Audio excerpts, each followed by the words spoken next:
আপনাদের কারো কারো জন্য আবার সবচেয়ে খুশির বিষয় হলো টাকা ধরে রাখা।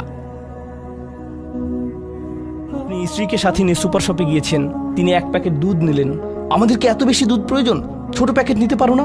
ডিসকাউন্টের জন্য অপেক্ষা করতে পারো না? এটা দুধ, এটা ডিম, এগুলো নিয়ে কৃপণতা না করলে হয় না? এমন মানুষ রয়েছে যারা প্রাপ্য মানুষদের টাকা ধরে রাখে।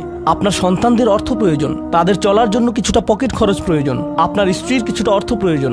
যদি তিনি গৃহ ব্যবস্থাপনার দায়িত্বে থাকেন আর তিনি নিজে উপার্জন না করেন, আর তিনি আপনার কাছে বলেন আমি কি 500 টাকা পেতে পারি? কিসের জন্য তোমার টাকা প্রয়োজন?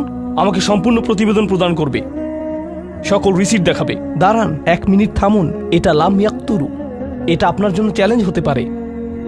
আপনি যদি আল্লাহর নৈকট্য লাভ করতে চান, আপনার পরিবারের খাবারের প্রসঙ্গ আসলে তাদেরকে জঞ্জালের মতো বিবেচনা করবেন না। আপনার জন্য সর্বোত্তম খরচের খাত হলো আপনার পরিবার। নিজের পরিবারের সাথে এরকম খারাপ আচরণ করবেন না, কিন্তু অতিরিক্ত খরচও করবেন না। অন্যরা এমন আছে যারা টাকা উড়ায়। আল্লাহ হয়তো আপনাকে কিছুটা অর্থ দিয়েছেন, আর আপনি আপনার 16 বছরের সন্তানকে BMW কিনে দিলেন যাতে সে রাস্তার পাশে লাগিয়ে দিয়ে অ্যাক্সিডেন্ট করতে পারে, আর তারপর তাকে আরেকটা কিনে দিলেন। না না না, আপনি এমনটাও করতে পারবেন না। লাম ইউসরিফু ওয়ালাম ইয়াকতুরু ওয়া কানা বাইনা যালিকা কওয়ামা। তারা একটি ন্যায্য ভারসাম্যপূর্ণ পন্থা অবলম্বন করে এই 2 অবস্থার মাঝে অবস্থানের জন্য। পরবর্তী গুণটি আমার প্রিয়, মনোযোগ দিয়ে শুনুন। এরা সবাই একটি শ্রেণী। ওয়াল্লাযীনা লা ইয়াদউনা মা'আল্লাহি ইলাহান আখার ওয়া লা ইয়াকতুলুনা আন-নাফসা আল্লাতী হারামাল্লাহু ইল্লা বিল হক ওয়া লা ইয়াজনুন ওয়া মান ইয়াফআল যালিকা ইয়ালকা আসামা। তারা আল্লাহর পাশাপাশি অন্য কোনো উপাস্যের কাছে প্রার্থনা করে না, আর আল্লাহর পাশাপাশি অন্য কোনো উপাস্যের কাছে প্রার্থনা না করা অবস্থায় তারা কাউকে হত্যা করে না, এবং তারা ব্যভিচারে লিপ্ত হয় না। 3টি বিষয়। তারা আল্লাহ ছাড়া কারো কাছে প্রার্থনা করে না, এর সাথে রয়েছে তারা হত্যা করে না, এবং তারা ব্যভিচার করে না। 3টি বিষয় একসাথে, 3টি বিষয় একসাথে। এটা তো অসাধারণ কোনো অর্জন নয়। কেউ বলতে পারে যে হ্যাঁ, আমি তো তালিকায় এসে পড়েছি, আমি কাউকে হত্যা করিনি। কিন্তু জানেন কেন এটা বৈশিষ্ট্য সূচক? কারণ এই বিষয়গুলো খুবই প্রাথমিক স্তরের, তাই না? অন্য অনেক কবিরা গুনাহ রয়েছে, কিন্তু আল্লাহ বলছেন যে তোমরা আল্লাহর কাছে বিশেষ মর্যাদার অধিকারী হতে পারবে যদি তোমরা শুধু এটুকু করো। কেন এটা বিশেষ মর্যাদাপূর্ণ? মক্কার মানুষদের কথা চিন্তা করুন, সেই সমাজের কথা চিন্তা করুন যার মাঝে কোরআন এসেছিল। সেই মানুষগুলো 1000 বছর ধরে শিরকে লিপ্ত ছিল। হত্যা তাদের কাছে সাধারণ বিষয়ে পরিণত হয়েছিল, জিনা কোনো বিষয়ই ছিল না। আর এগুলো বড় বিষয় ছিল না তাদের পূর্বপুরুষ অথবা তাদের পূর্বপুরুষ অথবা তাদের পূর্বপুরুষের কাছে। এগুলো ছিল জীবনেরই অংশ। জীবন ছিল গ্যাংস্টারের মতো। আর যখন তারা এই সকল কিছু ছেড়ে আল্লাহর কাছে আসলো, তাদের পরিবার কি বলেছিল যে ও তুমি তো এখন মুসলিম, কংগ্রাচুলেশনস। তাদেরকে সকল ধরনের বিভৎস অভিজ্ঞতার সম্মুখীন হতে হয়েছিল, তাদের প্রিয় মানুষদের কাছ থেকে, তাদের সমাজ থেকে, তাদের বন্ধু বান্ধবদের কাছ থেকে, কারণ তারা সেই অপরাধগুলো ত্যাগ করেছিলেন, তাই না? কিছু মানুষের জন্য শুধুমাত্র ঈমান গ্রহণ করা, শুধুমাত্র অপরাধী জীবন থেকে বেরিয়ে আসা, শুধুমাত্র জিনা থেকে বেরিয়ে আসা ছিল এতটাই বড়। আপনারা যারা সম্মানিত পরিবারে বেড়ে উঠেছেন, পরিশুদ্ধ পরিবেশের মাঝে ছিলেন, আপনার জন্য সেই ধরনের বিপত্তিতে না পড়াটা সহজ, অথবা সহজতর। এখনকার সময়ে যে কোনো কিছুই সহজ। কিন্তু আপনাদের যারা অমুসলিম অবস্থা থেকে এসেছেন, আপনি চারপাশে অপরাধ সংঘটিত হতে দেখেছেন, আপনি চারপাশে মাদকের আসর দেখেছেন, আপনি চারপাশে নারী লিপ্সা দেখেছেন, প্রত্যেক সাপ্তাহিক ছুটির দিনই ক্লাবে যেতেন, আর তারপর আপনি আল্লাহর পথে আসলেন, আপনি ঈমান গ্রহণ করলেন। সেই জীবন থেকে আপনার এই যাত্রাটি ছিল বিশাল এক যাত্রা, আর আল্লাহ এটা স্বীকার করেছেন এবং বলেছেন যে এটা বেশ বড় ব্যাপার যে কিছু মানুষ এমনটা করেছে। শুধু এই বিবেচনায় তারা বিশেষ মর্যাদাময়, তারা অন্য কিছু জানে না, তাদের ব্যাপক কোনো জ্ঞান নেই। কিন্তু মূল বিষয় হলো তারা আল্লাহর সন্তুষ্টির জন্য হিজরত করেছেন, তারা সেই বড় পাপগুলো থেকে আল্লাহর অভিমুখে যাত্রা করেছেন। এটা অবিশ্বাস্য। কিন্তু এই আয়াতগুলোতে আল্লাহর করুণা এখনো সমাপ্ত হয়নি।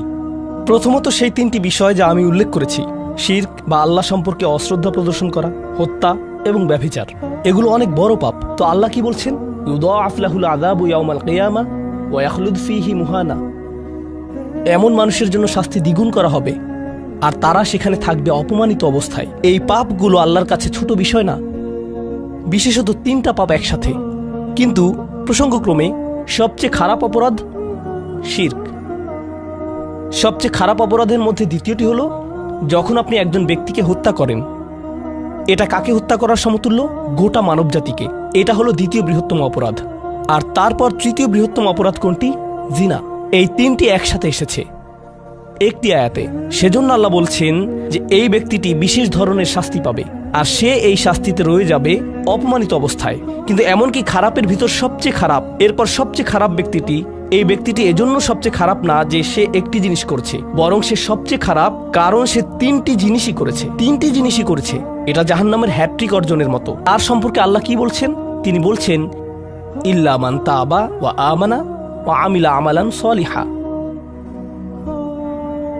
অর্থাৎ যে অনুতপ্ত হয়েছে, ঈমানের পথে ফিরে এসেছে